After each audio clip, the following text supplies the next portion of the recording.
Welcome to the slop farm. Enjoy the video.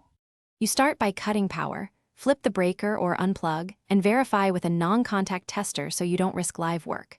Once done, open the door fully and remove oven racks. Clear the workspace. Next, remove visible trim screws and small plastic clips holding the inner door panel. You want clear access to the inner glass. Make sure to keep screws organized and use a flashlight to inspect hidden fasteners. Preparation prevents surprises and keeps the job smooth.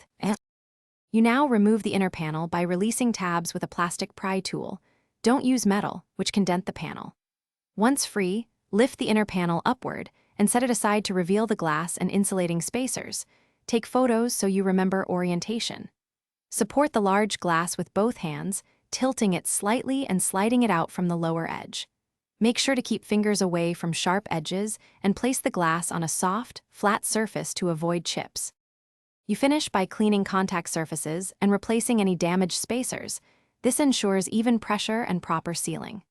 Once clean, seat the glass in the exact orientation you photographed, lower the inner panel into its clips, and reinstall screws finger-tight before final torque.